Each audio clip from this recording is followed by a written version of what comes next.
Hello friends, ஜிப்பை வச்சு pencil pouch எப்படி பின்னுறதுன்னு நம்மளோட சேனலில் வீடியோ போட்டிருந்தோம். அதை பார்த்து நிறைய ஃப்ரெண்ட்ஸ் பின்னி இமேஜ் எனக்கு ஷேர் பண்ணியிருந்தாங்க. எல்லாம் ரொம்ப அழகாக பின்னியிருந்தாங்க. ஒரு சில ஃப்ரெண்ட்ஸ் மட்டும் அதில் சின்ன சின்ன மிஸ்டேக்ஸ் வருது, எதனால் வருதுன்னு கேட்டிருந்தாங்க. நீங்கள் பென்சில் பவுச் பின்னும் போது இந்த மாதிரி ப்ராப்ளம் வராமல் எப்படி பின்னுறதுன்னு தான் இன்றைக்கி வீடியோவில் நான் சொல்ல போகிறேன். நம்மளோட சேனலை பார்த்து பேபின்ற சிஸ்டர் இந்த பவுச் பின்னியிருந்தாங்க. ரொம்ப அழகாக ஃபினிஷ் பண்ணியிருக்காங்க. ஆனால் ஜிப்பு மட்டும் இந்த பவுச்சுக்கு போட முடியல, என்ன ப்ராப்ளம்னு கேட்டிருந்தாங்க. இதில் என்ன ப்ராப்ளம்னா, அந்த ஜிப்பு தைக்கும் போது பவுச்சை ஒட்டி வந்துட்டு தைச்சிருக்காங்க. இந்த மாதிரி தைச்சோன்னா ஜிப்பு நம்மளால போட முடியாது. இந்த பவுச்சில் பாருங்க, நான் ஜிப்பு எப்படி அட்டாச் பண்ணியிருக்கேன்னு. இந்த ஜிப்புக்கும் பவுச்சுக்கும் இடையில கேப் வந்துட்டு கொஞ்சம் ஒரு 1/2 சென்டிமீட்டராவது இருக்கணும். இந்த மாதிரி இருந்தால் தான் நம்மளால ஃப்ரீயாக ஜிப்பை ஓப்பன் பண்ண முடியும், மூட முடியும். இந்த பிளாஸ்டிக் ஒயர்ல ஜிப்பு படாத மாதிரி தைக்கணும். அதே மாதிரி இந்த ஜிப்ல ஒரு துணி மாதிரி இருக்கு இல்லையா, இது பார்த்தீங்கன்னா கொஞ்சம் பெருசா இருக்கும். இது 5ஆம் நம்பர் ஜிப்பு.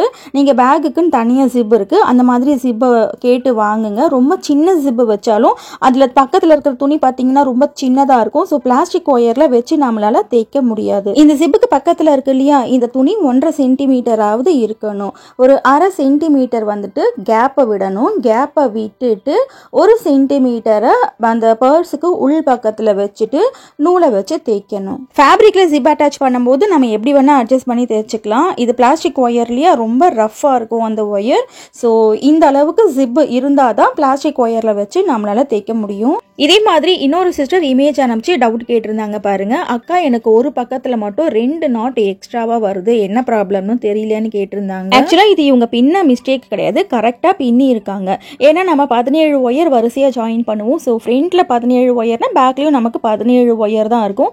2 நாட் எக்ஸ்ட்ரா வரதுக்கான வாய்ப்பே இல்லை. இந்த இமேஜ்ல பாருங்க, ஒரு பக்கம் ஜிப் நார்மலா அட்டாச் பண்ணியிருக்காங்க, இன்னொரு பக்கத்து ஜிப்பை கொஞ்சம் இழுத்து வச்சு அட்டாச் பண்ணியிருக்காங்க. அவ்வளவுதான். இதை பிரிச்சுட்டு இன்னொரு முறை கூட கரெக்ட் பண்ணிக்கலாம். முதல் முறையா இந்த மாதிரி பவுச் பண்ணி ஜிப் அட்டாச் பண்றோம் இல்லையா, அதனால ஒரு சின்ன சின்ன ப்ராப்ளம்ஸ் வரதான் செய்யும். அடுத்த வீடியோஸ்ல என்ன ப்ராப்ளம் வருதுன்னு சொல்லிட்டு பாத்துக்கோங்க. அந்த மாதிரி ப்ராப்ளம் வராம பின்னி நீங்க சேல் பண்ணுங்க. அப்புறம் நிறைய ஃப்ரெண்ட்ஸ் இந்த மாதிரி பவுச் பின்னி எனக்கு இன்ஸ்டாகிராம்ல வீடியோஸ் இமேஜ் எல்லாம் ஷேர் பண்ணியிருந்தாங்க. எல்லாருக்கும் ரொம்ப ரொம்ப தேங்க்ஸ். ரொம்ப சந்தோஷமா சொல்லியிருந்தாங்க, அக்கா எனக்கு நிறைய பவுச் வந்துட்டு ஆர்டர் வருது, நிறைய பின்னி கொடுத்துட்டு இருக்கேன்னு. எனக்கும் இதெல்லாம் கேட்கும் போது ரொம்ப சந்தோஷமா இருக்கு. இந்த பவுச் பின்னுற வீடியோவை நீங்க பார்க்கலன்னா ஃபர்ஸ்ட் கமெண்ட்ல பின் பண்ணி வைக்கிறேன், பாருங்க. ஓகே ஃப்ரெண்ட்ஸ், இன்னைக்கு வீடியோல நம்ம பவுச் பின்னும் போது என்னென்ன சின்ன சின்ன ப்ராப்ளம்ஸ் வரும், அதை எப்படி கரெக்ட் பண்றதுன்னு இன்னைக்கு வீடியோல நம்ம பார்த்துருக்கோம். இந்த வீடியோ ஒயர் குடைகளை பின்னி விற்பனை பண்ற சகோதரிகளுக்கு ரொம்ப யூஸ்ஃபுல்லா இருக்கும்னு நினைக்கிறேன். இந்த வீடியோஸ் இமேஜ்லாம் ஷேர் பண்ண ஃப்ரெண்ட்ஸுக்கும் ரொம்ப ரொம்ப தேங்க்ஸ். ஜிப் வச்சு ஹேண்ட்பேக் பர்ஸ் எல்லாம் எப்படி பின்னுறதுன்னு நிறைய வீடியோஸ் நம்மளோட சேனல்ல இருக்கு. பிகினருக்காக இந்த மாதிரி சின்ன சின்ன ப்ராப்ளம்ஸ்லாம் வராம எப்படி ஜிப் அட்டாச் பண்றதுன்னு இன்னும் கிளியரா வீடியோ போடுறேன். ஃப்ரண்ட் ஓப்பன் வச்ச இந்த ஹேண்ட்பேக்கும் நிறைய ஆர்டர்ஸ் வந்துகிட்டு இருக்கு, நல்ல மூவிங்ல இருக்குன்னு சொல்லிட்டு ஃப்ரெண்ட்ஸ் நிறைய பேர் கமெண்ட்ல சொல்லியிருக்காங்க. எல்லாருக்கும் கங்க்ராட்ஸ். ஃப்ரண்ட் ஓப்பன் வச்ச இந்த பேக்கை நீங்க பின்றத பார்க்கலன்னா இதையும் ஃபர்ஸ்ட் கமெண்ட்ல பின் பண்ணி வைக்கிறேன், பாருங்க. கிராஃப்ட் ஒர்க்ல இன்ட்ரெஸ்ட் இருக்கிற உங்க ஃப்ரெண்ட்ஸ் அண்ட் ஃபேமிலிக்கு இந்த வீடியோவை ஷேர் பண்ணுங்க. இன்னும் நம்மளோட சேனல்ல இல்லாத பாஸ்கெட் மாடலே கிடையாது.